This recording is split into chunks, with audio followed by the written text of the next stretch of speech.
Many times we have prayed this prayer, Lord, what should I do? A cry that was heard from our hearts many times, is it not? A genuine cry and a desperate cry, Lord, what should I do? Sometimes we do things our own way, assuming that this is what the Lord wants us to do. Maybe in the past you have done it, and you used the same recipe this time too, and realized that something was missing. Do you have to always consult the Lord? Joshua, the same leader, same army, fought many battles and won. So why ask the Lord to fight a new battle? In Joshua chapter 9 verse 14, the Israelites sampled their provisions but did not inquire of the Lord. After God's people spent 40 years in the wilderness, God chose Joshua to lead them into the land He had promised to them. The first stronghold they faced was the city of Jericho. Before the battle, Joshua saw the commander of the Lord's army standing opposite him with the sword drawn in his hand. Joshua fell on his face and worshipped. In other words, he recognized God's greatness and his own smallness. Then he asked, what message does my Lord have for his servant? Joshua 5:14. Joshua experienced victory at Jericho because he followed the Lord's instructions. On another occasion, however, Joshua and his people did not inquire of the Lord.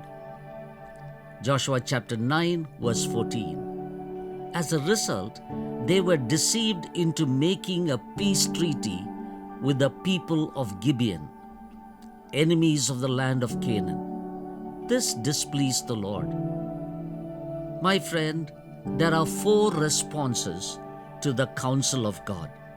Number 1, you can refuse the counsel of the Lord. The reason you do not seek His counsel is because you are not used to seeking His counsel. You have been living a life independent of God. Maybe you are on the busy lane, no time to pause and seek His advice. In 1 Chronicles chapter 10 verse 13 and 14, we read, he disobeyed the Lord's commands. He tried to find guidance by consulting the spirits of the dead instead of consulting the Lord. There is another response, and that is you reject the counsel of the Lord. Why do you do that? Is it because it is not practical? Is it because it is a long-drawn plan? Is it because it takes courage to obey? What is it? Maybe the waiting period is too long. People seek His counsel and then refuse to obey.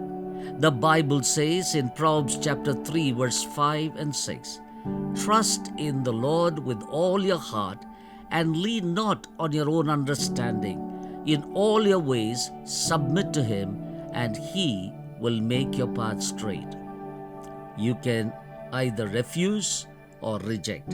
The third response is to rebel against the counsel of the Lord. In Nehemiah chapter 9 verse 26, we read, but they were disobedient and rebelled against you. They turned their backs on your law. They killed your prophets who had warned them in order to turn them back to you. They committed awful blasphemies. Rebellion is because they know it requires total surrender to His will. It is not palatable for them to do things His way. Pride hinders and hardens the heart. The fourth response to the counsel of God is to receive it. Paul, when he had the encounter with the living Lord on the Damascus road, asked, what wilt thou have me to do, Lord? My friend, He is your Father. He knows the end from the beginning. He knows what is best for you. He knows where He is leading you. He will never give you counsel that will hurt you. The best thing about heeding to His instruction is that He will give you the strength to do it. In heeding to His instruction, you will experience 4 things. Now listen very carefully. As I said, you can have these 4 responses to the counsel of God. Either you can reject it, you can refuse it, you can rebel against it, or you can receive it. And when you receive the counsel of God, you will experience 4 things: satisfaction, strength, security, and success. What is your response to His instruction? This month, make your decisions based on His instruction. Inquire of the Lord. A simple prayer every day. Lord, what wilt Thou have me to do, Lord? Have a blessed month. God bless you.